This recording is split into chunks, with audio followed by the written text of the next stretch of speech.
Kalau belum subscribe juga segera ya, supaya kita bisa terus mengikuti channel ini dan sehingga channel ini bisa jadi berkat dalam hidupmu. Ya, mari kita berdoa. Tuhan Yesus, sampaikan firman-Mu, realisasikan janji-Mu. Kami percaya Engkau adalah Allah yang baik dan sempurna. Thank you terlebih dahulu, thank you in advance. Terima kasih sebelumnya untuk semua yang akan Tuhan kerjakan malam ini dalam kehidupan anak-anak-Mu. Sampaikan sabda-Mu, ya Tuhan, sembunyikan hamba-Mu di balik salib-Mu. Dalam nama Yesus, amin. Praise the Lord, puji Tuhan. Sudah gak sabar saya sampaikan berkat-berkat Tuhan yang Tuhan sudah sediakan untuk Anda. Hari ini, saya mau sampaikan tentang hubungan hikmat dalam bekerja sama. Buka Alkitab bersama dengan saya di 1 Raja-Raja pasal 5. Kita belajar dari hubungan Salomo dengan raja sebelah. Saya harap Anda sudah mengajak rekan kerja, rekan bisnis, atau suami istri, rekan hidup ini. Karena saya mau bicara tentang hubungan bekerja sama itu seperti apa. Ada hikmat-hikmat di dalam ayat-ayat yang akan kita baca. Ambil catatan seperti biasa. Hikmat dalam bekerja sama, 1 Raja-Raja pasal 5. Ayat 1-12, mari kita menyelam dalam firman Allah.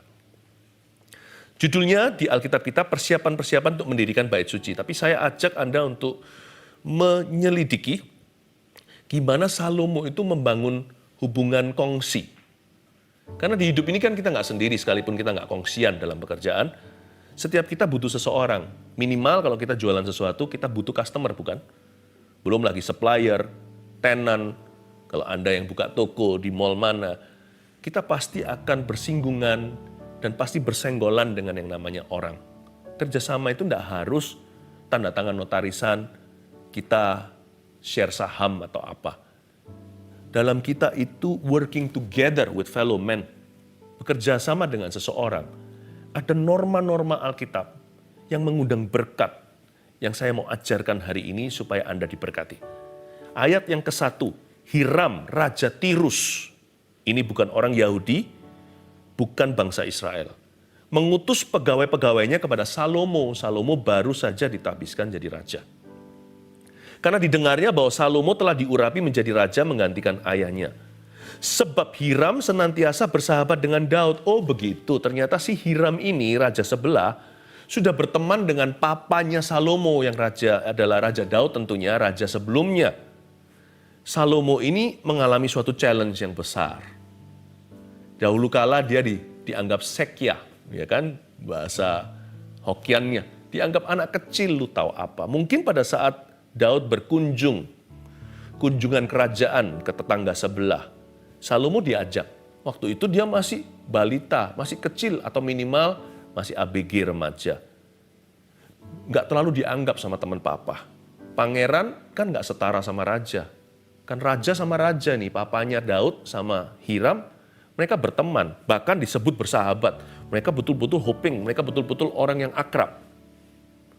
Lebih susah loh kerjasama dengan kongsian papa, tahukah Anda? Lebih gampang dengan kongsian baru. Jadi saya harus mengacungkan jempol saya untuk Salomo. Untuk dia bisa menangkan respek seseorang yang dulunya bersahabat dengan papanya.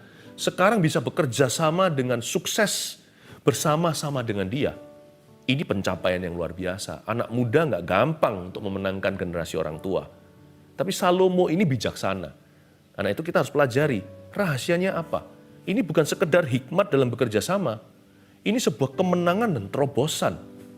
Gimana dia bisa upgrade diri. Saya ingin Anda diberkati. Makanya itu catat baik-baik rema-rema ini.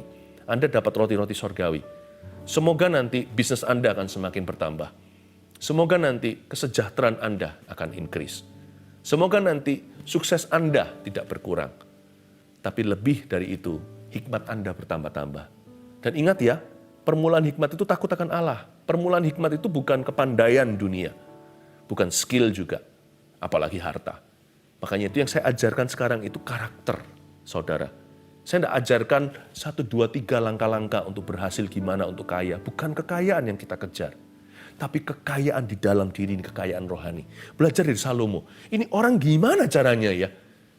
Kok bisa membuat kongsian papanya kagum sama dia. Lebih gampang cari kongsian baru. Ayat 2, lalu Salomo mengutus orang kepada Hiram dengan pesan. Sekarang giliran Salomo ya. Lihat cara dia tulis surat. Engkau tahu bahwa Daud ayahku tidak dapat mendirikan sebuah rumah bagi nama Tuhan Allahnya, oleh karena musuh-musuhnya memerangi dia dari segala jurusan. Sampai Tuhan menyerahkan mereka ke bawah telapak kakinya. Alias Daud papanya itu seorang warrior, seorang petarung pejuang. Tetapi sekarang, Tuhan Allahku telah mengaruniakan keamanan kepadaku di mana-mana. I'm ready for business nih. Tidak ada lagi kawan, tidak ada lagi lawan, dan tidak ada lagi malapetaka menimpa. Salomo itu is a peace child. Dia itu anak perdamaian. He loves peace. Langkah ke satu, bukan PowerPoint-nya, saya sudah sediakan PowerPoint-nya, tapi ingatlah, cikal bakal keberhasilan yang dari Tuhan harus dimulai dari hati yang suka damai. Jangan jadi troublemaker dalam hidup ini. Jadilah seorang peacemaker. Bukan berarti orang yang suka damai itu nggak mau berani konfrontasi, yes man, lalu tutup sebelah mata terhadap masalah. Yang begitu hanyalah menunda persoalan. Itu bukan mencintai damai sejahtera, itu menyimpan bom waktu. Tapi ada orang tertentu itu yang sukanya kemana-mana, dia selalu berantem. Selalu gesekan, padahal nggak perlu.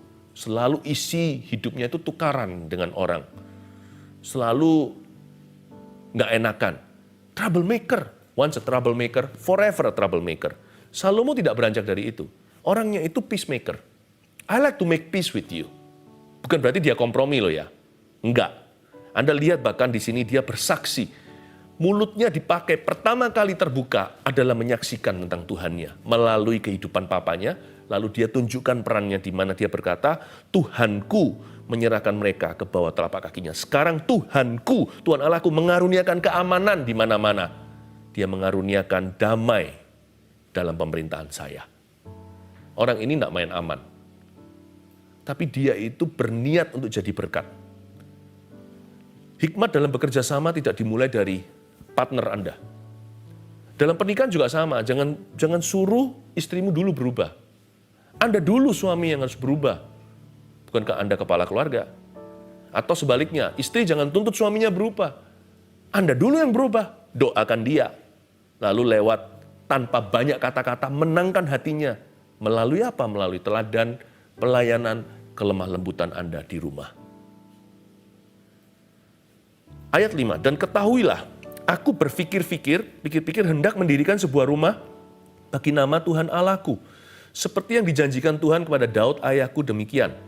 Anakmu yang hendak kududukan nanti di atas tahtamu itu yang menggantikan engkau, dialah yang akan mendirikan rumah itu bagi namaku.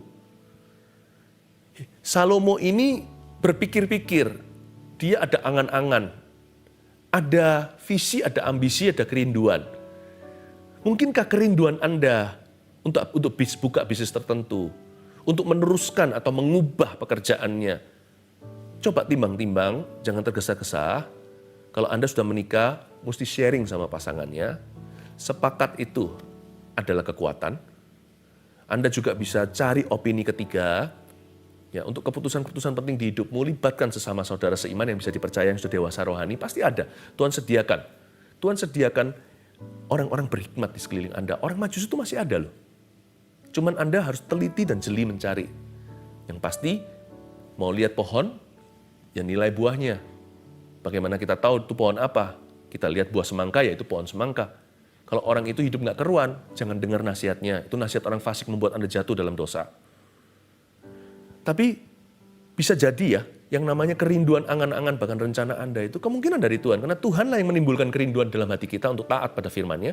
Tuhan juga yang memunculkan ide-ide baru, hal-hal yang baik, semua yang sempurna itu datangnya dari Bapa. Sekalipun Tuhan tidak berkata, hai anakku demikian firman Tuhan.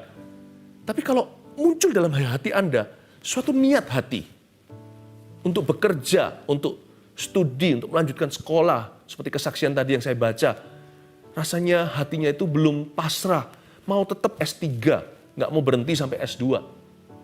Bisa-bisa itu dari Tuhan loh. Karena Salomo tidak pakai kata yang definitif, dia tidak pakai kata yang konklusif. Dia berkata, saya berpikir-pikir ingin membangun sebuah rumah. Aku timbang-timbang sih, di ayat berikutnya kan dikatakan gitu. kalimat berikutnya maksudnya. Aku timbang-timbang sih, karena Tuhanku pernah ngomong gitu sama papaku. Bahwa anak yang menggantikan engkau itu, dia akan mendirikan rumah itu bagi namaku. Tapi kan dia bukan satu-satunya anak Daud, jadi dia bisa ragu. Dia punya hak untuk bimbang dan berkata, mungkin aku, mungkin bukan. Meskipun dia ditahbiskan, kan dia bukan pilihan pertama. Tapi dia berkata, aku kok rindu ya. Gak tahu ini sebenarnya adalah rezekinya kokoku, tapi kok aku yang rindu ya. Dia bisa sharing. Saya bisa lihat keluguan hati seorang Salomo. Ini jauh sebelum dia jatuh. Pelihara hati begini. Anda akan disayangi. Bukan hanya disayangi Tuhan, disayangi orang. Salomo ini satu koin ada dua sisi. Kita jangan ada dua muka. Salomo jatuh nanti, saya kasih bocoran, tapi saya nggak bahas. Tapi kalau Anda mau selidiki apa yang saya katakan tadi, nanti di fase-fase berikutnya, dia kejatuhannya di mana? Dia berubah karakter. Dia jatuh bukan karena dia jatuh. Dia jatuh karena dia berubah dulu. Nggak ada orang jatuh karena jatuh itu nggak ada. Orang jatuh itu karena dia berubah. Kalau Anda tidak berubah, Anda akan terus disayang Allah. Loh, dikasih Tuhan sih setiap orang kita dikasihi. Setiap orang berdosa dikasihi, Tuhan nggak pernah berubah kasihnya. Disayang itu bicara tentang kedekatan. Hatimu jangan berubah. Hatiku juga jangan, ya doakan kami ya supaya kami tidak berubah. Disayang sama Tuhan dan disayang sama orang. Jadi hikmat dalam bekerja sama itu jangan jadi orang yang keras. Jangan jadi orang yang yang keras kepala, nggak perlu gitu. Jangan jadi orang yang atos gitu, yang seperti batu gitu kerasnya. Nggak suka, Tuhan nggak suka, orang nggak suka. Jangan keras jadi orang. Coba lus-lus sendiri nih dadanya, katakan, hatiku, jangan keras di kau. Jangan keras lah, udahlah. Ayat 6, oleh sebab itu perintahkanlah orang menebang bagiku pohon-pohon aras dari gunung Libanon. Si Salomo ini terus terang beritahu, tolong ya, tebangkan untuk aku pohon aras dari gunung Libanon. Karena gunung Libanon terkenal pohon-pohonnya itu mewah-mewah, bagus-bagus kualitinya. Dia berkata, aku request, aku mau purchase, aku mau beli dari kamu. Dan biarlah hamba-hambaku membantu hamba-hambamu. Nah, ini orangnya sangat masuk akal nih. Dia nggak main perintah sana sini. Hikmat dalam bekerja sama orang itu jangan main perintah. Sekalipun dia raja. Loh ini kalau mau main perang bisa dia rebutan. Orang dunia kan begitu. Bangsa mana, jajah mana, kan dari dulu kan begitu yang namanya koloni. Empirism. Lalu negara mana berlayar pergi tembakin orang lokal, lalu habis itu jajah negerinya, ambil hasil buminya. Salomo nggak pakai cara demikian karena dia bukan raja duniawi. Dia raja yang rohani. Dia purchase, I want to make a purchase. Saya mau PO, pesan order nih. Tolong ya dari gunung Libanon, tebangkan untuk aku pohon-pohon itu, dan nanti hamba-hambaku bantu hamba-hambamu. Jadi orang itu yang menyenangkan kalau mau kerjasama. Jangan main perintah. Banyak orang itu nggak pernah mulai dari bawah. Saya sendiri dididik dan dibentuk Tuhan, dipersiapkan itu dari bawah. Saya nggak langsung terus khotbah, followers banyak, nggak begitu. Saya mulai pelayanan itu dari semua pelayanan pernah saya coba. Bukan coba-coba. Di semua pelayanan-pelayanan yang paling sederhana, angkat-angkat kursi, gulung-gulung kabel di luar negeri, waktu saya masih mahasiswa di situ, sampai basuh kakinya satpam, cleaning service, waktu melayani mereka dalam doa, saya pernah lakukan semuanya. Jangan orang itu muluk-muluk maunya itu langsung, kalau dalam dunia bisnis mau kaya mendadak langsung konglomerat. Nanti jadi orang yang tidak sensitif dengan sesamanya kalau nggak pernah melarat. Kalau kita mulai langsung dari atas bossy attitude, orang gitu nggak dicinta kok. Dia nggak punya orang loyal. Kalau Anda mau punya pegawai loyal, Anda mau punya semua yang loyal, termasuk jangankan pegawai yang dibayar, teman, kawan, keluarga sendiri, pernikahan yang loyalty, anak-anak dan sebagainya. Anda harus membawa diri. Jangan main perintah-perintah. Tapi biarlah hamba-hambaku membantu hamba-hambamu. Ada tenggang rasa. Ada solidaritas. Ada saling membantu. Ada hati hamba. Tapi Pastor Philip, kayak gitu-gituan masa mempan di dunia? Jangan salah, mempan justru yang gituan yang bersinar, karena dunia nggak punya. Anda jangan memancing di Lautan Merah. Red Ocean itu sudah terlalu berdarah-darah.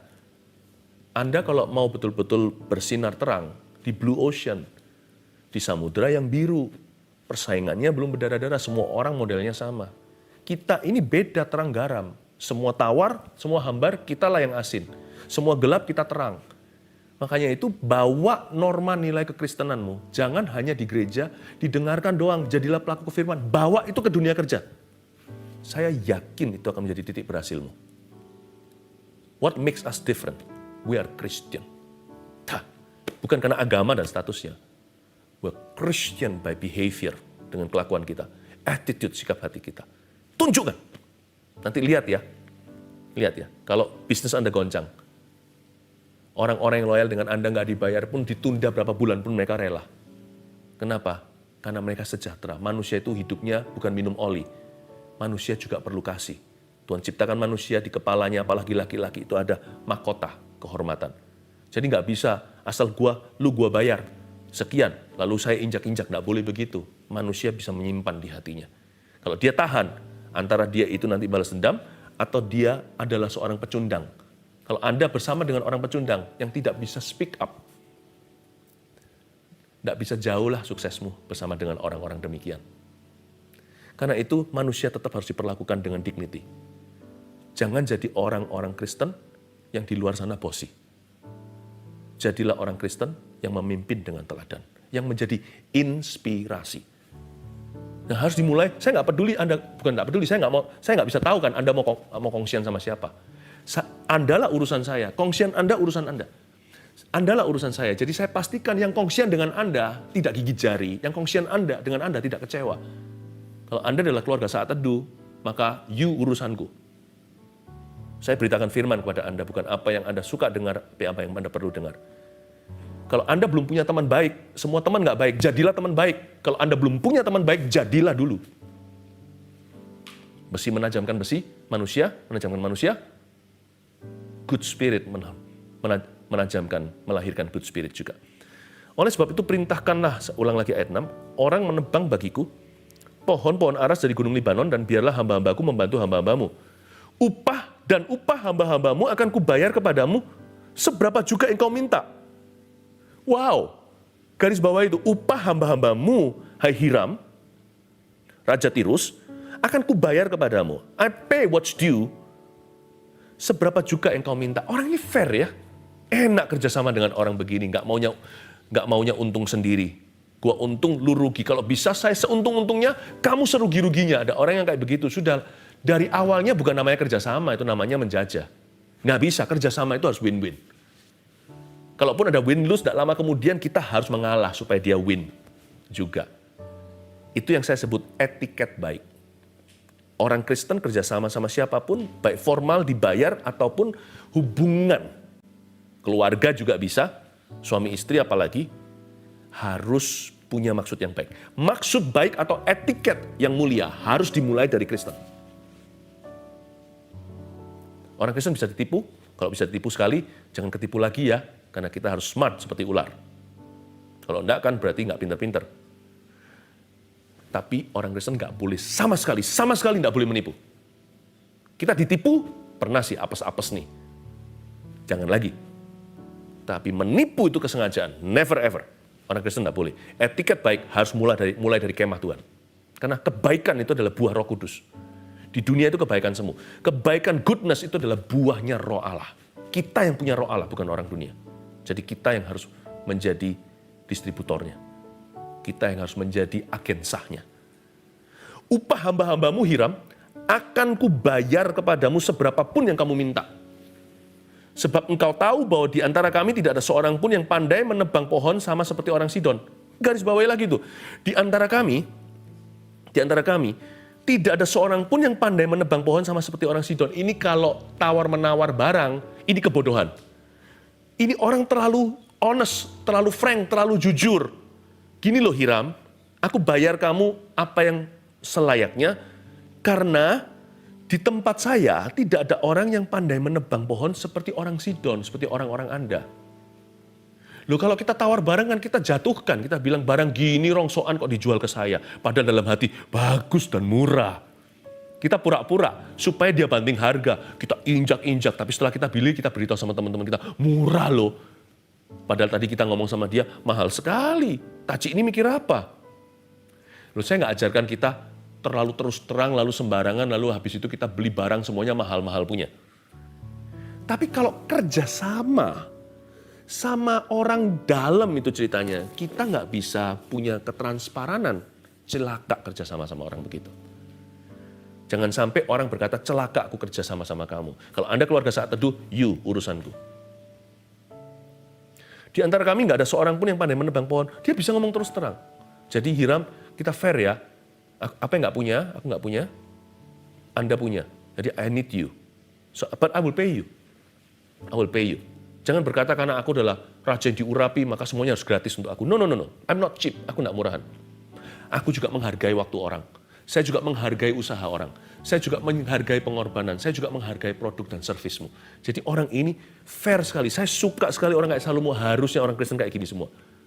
Jadi kalau orang Kristen seperti ini, di masa pandemi pun percaya nggak akan ada masa paceklik. Ya, ayat 7. Maka segera sesudah Hiram mendengar pesan dari Salomo itu, ia sangat bersukacita dan berkata, garis bawah ini Hiram ngomong gini sama Salomo dalam sukacita. Terpujilah Tuhan pada hari ini, karena ia telah memberikan kepada Daud seorang anak yang bijaksana untuk mengepalai bangsa yang besar ini. Wow! Lihat ini hasilnya, Tuhan dimuliakan. Ini yang disebut memuliakan Tuhan di marketplace atau di tempat kerja. Lihat tutur kata Hiram terhadap Salomo. Ini komentarnya. Terpujilah Tuhan pada hari ini karena ia telah memberikan kepada Daud seorang anak yang bijaksana. Dia terpukau, terperanjak dan berkata, wow. Poin nomor 1, hikmat dalam bekerja sama. Dari sisi anak Tuhan ya, tulis. Menjaga nama baik Tuhan. Jadi orang terwawaukan karena Anda, sekalipun Sekia anak kecil kan disebut di sini. Daud punya anak yang bijaksana. Di awal kerjasamanya, dia masih di titik lebih rendah. Tapi karakternya memukau, raja tua.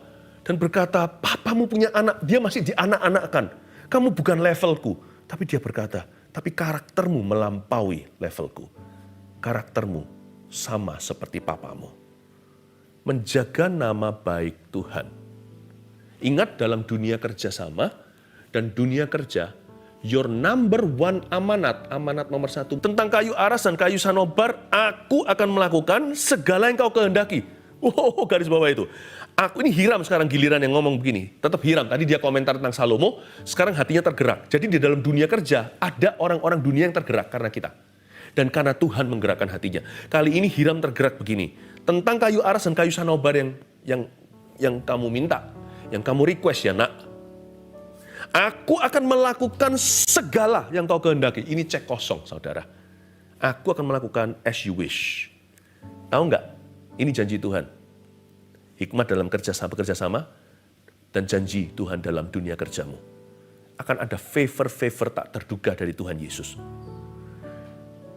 Dan favor-favor itu tidak selalu bentuknya moneter. Tapi favor-favor itu juga bisa jadi ada orang-orang yang akan Anda tuntun pada Tuhan. Sebelum saya menjadi seorang full-timer, saya pun di dalam dunia bisnis dengan istri saya. Saya anggap favor terbesar itu bukanlah sukses moneter, sekalipun Tuhan memberikan keberhasilan pada kami. Tapi keberhasilan tertinggi adalah kami diberikan Tuhan kuasa dan kemampuan pengaruh. Diberi pengaruh dan kuasa serta kemampuan untuk bisa menuntun beberapa orang. Yang saya maksudkan beberapa itu, saya tidak membuat, saya ngomong begini sebagai kesaksian untuk mendorong Anda bahwa itu bisa. Ratusan orang lewat dunia kerja kami terima Yesus sebelum saya jadi seorang full-timer. So we can. Belum bergelar pendeta, kita bergelar Kristus sudah. Jadi kita bisa. Nggak harus ratusan. 5 roti 2 ikan. Pasti ada beberapa jiwa yang melihat Yesus karena Anda. Ayat 9. Hamba-hambaku akan membawanya turun dari gunung Libanon ke laut. Ya, pakai zaman dulu, zaman sekarang juga masih gitu kok. Banyak pohon-pohon dari hutan itu dibawa dengan arus. Dan aku akan mengikatnya menjadi rakit-rakit di laut untuk dibawa sampai ke tempat yang akan kau tunjukkan kepadaku. Kau tunjukkan kepadaku. Kemudian akan kusuruh bongkar semuanya di sana, sehingga engkau dapat mengangkutnya. Sementara itu engkau hendaknya menyediakan makanan bagi seisi istanaku, seberapa yang ku kehendaki. Jadi dia ngomong fair-fair di depan. Kerjasama itu harus fair di depan. Jangan gampang asal percaya. Banyak orang kan gitu, asal percaya. Dia kan orang Kristen. Enggak, kalau dia Kristen, dia akan jelas di depan. Udah gitu aja. Kalau Anda Kristen, jelas di depan. Jangan berkata, "Loh, tapi kan aku Kristen, Ci. Aku kan Kristen kok." Percaya deh. Percaya dong. Enggak. Kalau Kristen bunyinya kan begini. Justru karena aku Kristen, aku ketakutan. Jangan sampai nanti nama Tuhan diseret-seret kalau nggak jelas. Nggak Ci, nggak Koh, nggak Pak, Bu, harus jelas di depan. Saya maunya gini, Anda maunya gini, ini yang fair begini, saya mau semua untuk. Jadi justru yang Kristen begitu. Jangan tertipu lagi. Ya. Jadi dia berkata, tapi bagus juga sih Hiram ini, dia berkata, aku mau gini. Jadi aku sediakan yang kamu butuhkan, kayu-kayu, tapi orang-orangku dan seisi istanaku, tidak cuma orang-orangku, tapi istana juga makanan mewahnya. Tolong kamu yang sediakan ya Salomo, seberapapun yang aku mau. Demikianlah Hiram memberikan kayu aras dan kayu sanobar kepada Salomo, seberapa yang dikehendakinya. Belum berhenti, akhirnya deal terjadi, Hiram memberikan kayu sebanyak-banyaknya. Ayat 11, Salomo outgave Hiram. Ini loh, Salomo memberi itu tidak minta kembali. Ini luar biasa, orang ini murah hati. Tadi dia menjaga nama baik Tuhan, coba Anda lihat orang ini fairnya seperti apa, ayat 11. Lalu Salomo memberikan kepada Hiram 20.000 kor gandum, dah hitung sendiri itu nggak tahu berapa. Bahan makanan bagi seisi istananya, dan 20 kor minyak tumbuk. Demikianlah diberikan Salomo kepada Hiram, are you ready? Tahun demi tahun, konsisten terus. Sedihnya nanti Salomo berubah setia sama Hiram. Hiram sempat marah, tapi berapa pasal kemudian, makanya dia jatuh. Seperti saya katakan tadi, orang jatuh nggak karena dia jatuh, orang jatuh karena dia berubah. Nah yang kedua, poin kedua di sini di ayat 11 disebutkan, Salomo memberikan semua yang dibutuhkan itu tahun demi tahun, year after year without fail, tanpa gagal. Nomor 2, hikmat dalam bekerja sama. Yang ke-1 tadi menjaga nama baik Tuhan, yang kedua mencintai keadilan. Junjung tinggi keadilan. Justice belongs to God and God's people. Mencintai keadilan yang adil. Ya. Yang terakhir ayat 12, dan Tuhan memberikan hikmat pada Salomo seperti yang dijanjikannya kepadanya, maka damai pun ada antara Hiram dan Salomo, garis bawah itu, maka damai pun ada antara Hiram dan Salomo, lalu mereka berdua mengadakan perjanjian. Garis bawah itu. Yang ketiga, poin ketiga, menjunjung tinggi kesetiaan. Itu yang disebut damai ada antara Hiram dan Salomo, lalu mereka berdua mengadakan perjanjian. Kata perjanjian sana bukan promise, tapi covenant. Berarti Salomo dan Hiram punya perjanjian, sekalipun Hiram bukan anak Tuhan, tapi Tuhan itu adalah Allah yang menuntut sumpah. Karena itu jangan pernah ngomong apa-apa diakhiri sumpah, Anda tidak berhak. Dan perjanjian itu seperti oath, seperti sumpah. Kalau kita membuat perjanjian, Allah itu akan menuntutnya. Kita harus menjunjung tinggi kesetiaan. Kalau kita berubah warna, Tuhan yang marah. Salah satu janji yang tidak boleh dilanggar tentunya adalah janji suami istri. I do atau saya bersedia. Jangan berkata sekarang dia begini. Bukankah dulu berkata dalam suka dan duka? Karena itu Tuhan menjunjung tinggi kesetiaan. Nah Salomo ini salahnya gini. Saya kasih bocoran beberapa pasal kemudian. Dia jatuh karena ketika dia sukses dia berubah. Nah itu loh. Pencobaan manusia itu bukanlah pencobaan hidup. Kalau Anda kira pencobaan Anda besar, belum. Nanti tunggu sampai sukses tiba. Tunggu sampai Anda diberkati.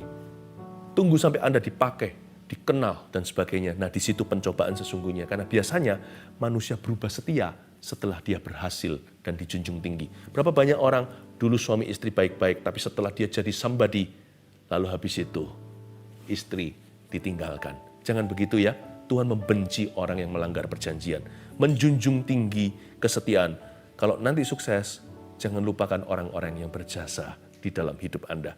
Baik itu kongsian atau bukan, terutama orang-orang yang tidak bisa Anda bayar karena kasih mereka murni seperti keluarga, seperti orang-orang kawan-kawan sejati. 1, 2, 3, hikmat dalam bekerja sama. Apa?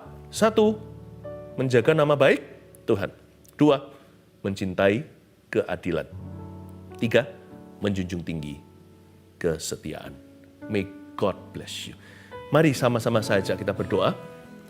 Kalau Anda mengajak rekan bisnis atau rekan kerja Anda, dan suami istri terutama, saya mau doa supaya tangan Tuhan mempersatukan. Nyanyikan lagu ini bersama-sama dengan saya. Jadikan kami sehati sepikir, biar kehendak-Mu jadi untuk menyatakan rahmat-Mu, jadikan kami satu, jadikan jadikan kami sehati sepikir, biar kehendak-Mu jadi untuk menyatakan rahmat-Mu, jadikan kami satu. Sekali lagi, jadikan kami sehati, jadikan kami sehati sepikir, biar kehendak-Mu jadi untuk menyatakan rahmat-Mu, jadikan kami satu. Permohonan doa masukkan segera, supaya semua tim kami mendapatkannya, dan saya juga nanti di akhir sebentar lagi saya akan tumpang tangan ke tablet ini sama dengan menumpangkan tangan ke kepala Anda. Di dalam nama Yesus akan terjadi sesuatu. Tapi saya berdoa dulu untuk suami istri yang sekarang menyaksikan ini. Kalau Anda bersama saat ini, ayo bergandeng tangan. Kita nyanyikan lagu ini sekali lagi, jadikan kami sehati. The greatest partners, one of the greatest partners in life, if not the greatest in this life, adalah husband and wife. Kami berdoa supaya Anda masuk akal dengan pasangan Anda. Dan saya ajak Anda untuk bergandeng tangan nyanyikan lagu ini bersama-sama, sambil sebentar lagi Anda juga bisa berdoa untuk kerjasama Anda. Doakan supplier Anda, doakan customer Anda, doakan. Ayo, jangan berdoa bagi diri sendiri saja, karena sejahtera mereka, sejahtera Anda. Saya ajak Anda untuk berdoa saat ini. Berdoa untuk kerjasama Anda dengan orang-orang yang selama ini mendukung sukses Anda. Mari kita doakan mereka ya, karena mendoakan mereka sama dengan mendoakanmu sendiri.